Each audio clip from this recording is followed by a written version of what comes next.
يا زهور الروض ميدي أسمعي ليلي نشيدي.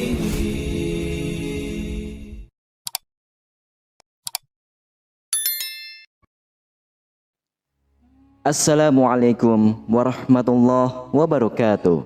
Syukur alhamdulillah, dalam kesempatan yang mulia ini kita masih diberikan banyak kenikmatan sehingga kita dapat berjumpa kembali di channel ini. Marilah kita senantiasa bersolawat serta salam kepada junjungan kita semua, yaitu baginda Nabi Muhammad sallallahu alaihi wasallam. Allahumma sholli ala sayyidina Muhammad wa ala ali sayyidina Muhammad. Doa dan harapan saya, semoga sahabatku semuanya selalu diberikan kesehatan, diampuni dosa-dosanya, dikabulkan segala doa dan hajatnya, serta dilapangkan rezekinya oleh Allah Subhanahu wa Ta'ala.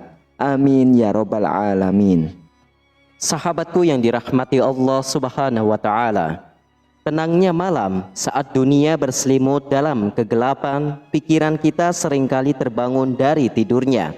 Bagi umat Islam, momen ini bukanlah sekedar gangguan tidur, tetapi dapat memiliki makna yang dalam dan mendalam. Dalam Islam, sering terbangun di tengah malam dianggap sebagai panggilan dari Allah, sebuah kesempatan untuk mendekatkan diri kepadanya dan merenungkan makna hidup. Marilah kita telusuri bersama arti spiritual di balik sering terbangun di tengah malam sesuai dengan ajaran agama Islam. Silakan sahabatku untuk menyimak video ini hingga akhir, supaya segala informasi yang kami sajikan tidak menjadi gagal faham di memori pikiran kalian dan bisa menjadi penambahnya ilmu yang bermanfaat. Terima kasih. Yang pertama, terbangun antara jam 3 sampai 5 pagi. Bangun di antara jam 3 sampai 5 pagi adalah tanda untuk melaksanakan sholat tahajud, sebuah ibadah tambahan yang dianjurkan oleh Allah dalam Al-Quran, sebagaimana firman-Nya dalam surah Al-Isra ayat 79.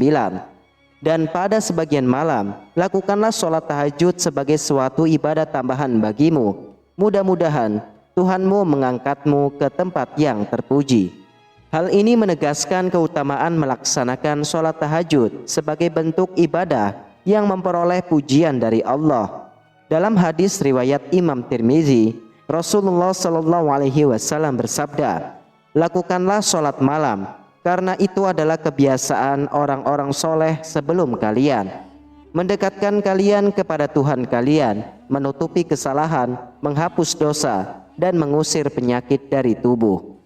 Dalam ibadah tahajud, umat muslim berusaha memperkuat hubungan spiritual dengan Sang Pencipta, menunjukkan ketundukan dan kepatuhan kepadanya, serta memohon rahmat dan ampunannya. Dengan terbangun di waktu tersebut, seseorang diingatkan untuk merenungkan kebesaran dan kekuasaan Allah, serta mendapatkan kesempatan untuk mendekatkan diri kepadanya melalui ibadah tahajud. Ini juga merupakan waktu yang disunahkan bagi umat Islam untuk memohon ampunan atas dosa-dosa mereka dan memperbaiki hubungan spiritual dengan Allah. Yang kedua, terbangun di jam 11 malam hingga jam 1 pagi. Ketika seseorang bangun di jam 11 malam hingga jam 1 pagi, hal ini sering menandakan adanya kekecewaan emosional yang dirasakan. Kondisi ini bisa muncul karena berbagai faktor, seperti tekanan pekerjaan, masalah interpersonal, atau ketidakpastian dalam kehidupan. Al-Quran dalam surah Ar-Ra'd ayat 28 mengajarkan orang-orang yang beriman dan hati mereka menjadi tentram dengan mengingat Allah. Ingatlah, hanya dengan mengingat Allah hati menjadi tentram. Salah satu cara untuk menjaga keseimbangan emosional adalah melalui meditasi, zikir, dan doa. Rasulullah Shallallahu Alaihi Wasallam bersabda, tidak ada suatu amalan yang dilakukan oleh anak Adam yang lebih menyelamatkan diri dari azab Allah daripada zikir kepada Allah. Hadis riwayat Imam Ahmad. Dengan bermeditasi sambil berzikir, seseorang dapat menenangkan pikiran dan meredakan ketegangan dalam tubuh. Sedangkan doa dapat menjadi sarana untuk mengungkapkan perasaan, minta bantuan, dan perlindungan dari Allah. Dengan demikian, bangun di jam-jam tersebut bukan hanya sebagai gangguan tidur, tetapi juga sebagai panggilan untuk memperkuat ikatan spiritual dengan Allah dalam menghadapi kesulitan dan kekecewaan dalam kehidupan. Lalu yang ketiga, terbangun di antara jam 1 sampai 3 pagi. Ketika seseorang bangun di antara jam 1 sampai 3 pagi, hal ini sering menandakan adanya kemarahan yang terpendam atau terasa intens. Pada jam-jam tersebut, titik energi terhubung dengan hati. Al-Quran dalam surah Al-Furqan ayat 63 menggambarkan, dan hamba-hamba Tuhan yang maha penyayang itu ialah orang-orang yang berjalan di atas bumi dengan rendah hati. Dan apabila orang-orang jahil menyapa mereka, mereka mengucapkan kata-kata yang baik. Kemarahan yang tidak dibatasi dengan baik dapat berdampak negatif pada kesehatan jiwa seseorang. Untuk mengelola kemarahan tersebut, ada beberapa langkah yang dapat dilakukan, seperti minum air dingin untuk menenangkan sistem saraf dan meredakan panas dalam tubuh, serta sholat tahajud untuk menenangkan pikiran dan meredakan ketegangan.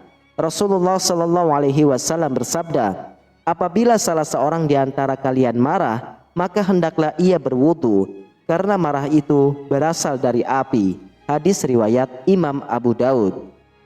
Lalu yang keempat adalah terbangun di jam 3 sampai 5 pagi. Ketika seseorang bangun di jam 3 sampai 5 pagi, hal ini dianggap sebagai pertanda bahwa Allah sedang berkomunikasi dengan manusia.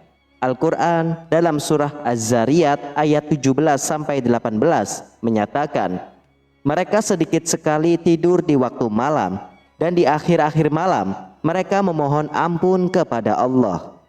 Oleh karena itu, momen ini dianggap sebagai kesempatan yang berharga untuk mendekatkan diri kepadanya melalui doa dan zikir.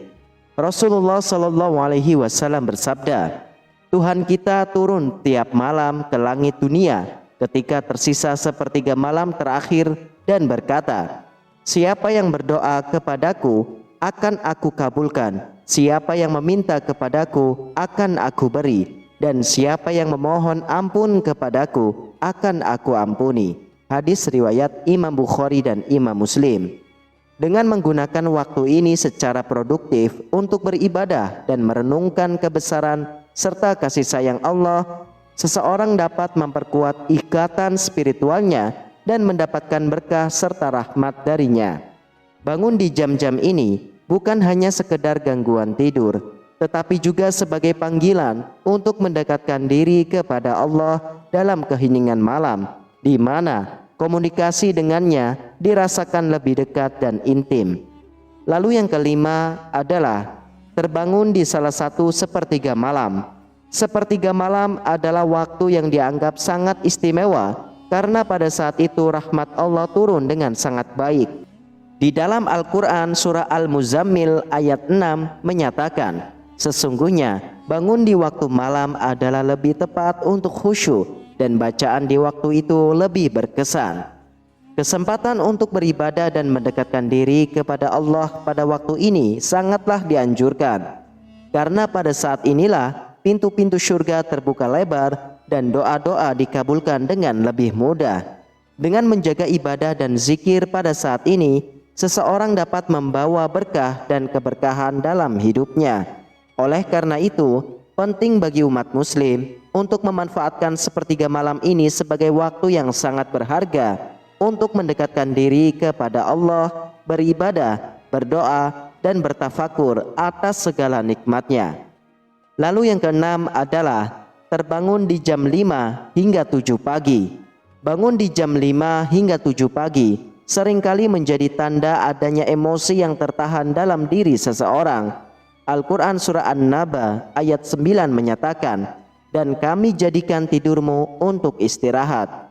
Rasulullah SAW bersabda, sesungguhnya di dalam tubuh manusia itu terdapat segumpal daging. Jika ia baik, maka baiklah seluruh tubuh, dan jika ia rusak, maka rusaklah seluruh tubuh. Ketahuilah, segumpal daging itu adalah hati.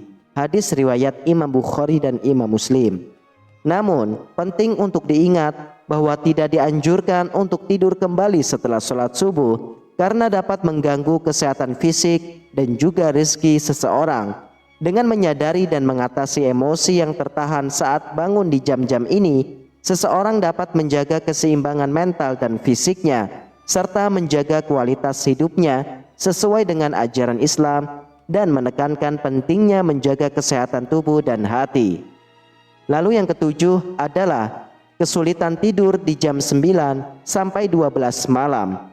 Kesulitan tidur pada jam tersebut memang merupakan pertanda yang sering terkait dengan stres dan kekhawatiran yang dirasakan seseorang. Dalam mengatasi kondisi ini, sholat hajat menjadi salah satu solusi yang sangat dianjurkan. Al-Quran Surah Al-Baqarah ayat 45 menyebutkan, dan mohonlah pertolongan kepada Allah dengan sabar dan sholat. Sholat hajat merupakan ibadah sunnah yang dilakukan untuk memohon pertolongan dan bantuan Allah dalam menghadapi masalah atau kesulitan yang dihadapi. Dengan melaksanakan sholat hajat, seseorang menegaskan ketergantungan dan kepercayaannya kepada Allah sebagai pemilik segala urusan. Selain itu, membaca Al-Quran juga merupakan langkah yang efektif dalam membawa ketenangan hati dan memperbaiki kualitas tidur. Ayat-ayat suci Al-Quran mengandung kebijaksanaan dan ketenangan yang mampu mengurangi kegelisahan serta membantu seseorang meraih tidur yang lebih nyenyak dan berkualitas. Dengan demikian, kualitas seseorang mengalami kesulitan tidur di jam-jam awal malam bukan hanya fisik yang perlu diperhatikan, tetapi juga spiritual. Kemudian yang kedelapan adalah sebagai kesimpulan, bangun di waktu malam untuk berdoa dan berzikir memiliki keutamaan yang besar dalam ajaran Islam. Doa yang dibaca pada saat bangun malam memiliki keistimewaan yang diakui dan dikabulkan oleh Allah. Rasulullah menganjurkan umatnya untuk melaksanakan sholat dan berdoa di waktu malam sebagai salah satu amalan yang sangat dianjurkan. Dengan memperbanyak ibadah dan berdoa pada waktu malam, seseorang dapat memperkuat hubungan spiritualnya dengan Allah, meraih keberkahan dan mendapatkan ampunan serta rahmatnya. Oleh karena itu, menjadikan waktu malam sebagai momen untuk beribadah dan berdoa merupakan praktik yang sangat dianjurkan dalam Islam, serta merupakan langkah menuju kesempurnaan spiritual dan kesejahteraan jiwa. Dengan kesadaran akan keistimewaan waktu malam dalam Islam, umat muslim diingatkan akan pentingnya memanfaatkan waktu tersebut untuk mendekatkan diri kepada Allah, menguatkan iman, dan memperbaiki kualitas hidup secara keseluruhan. Wallahu a'lam bishawab. Demikianlah sahabatku, hanya ini yang bisa saya bagikan dan sampaikan pada kesempatan video kali ini. Semoga ada arti dan manfaatnya untuk kita semuanya. Semoga Allah Subhanahu wa taala senantiasa merahmati, meridhoi dan mengampuni dosa-dosa kita semuanya. Amin ya rabbal alamin. Wassalamualaikum warahmatullahi wabarakatuh.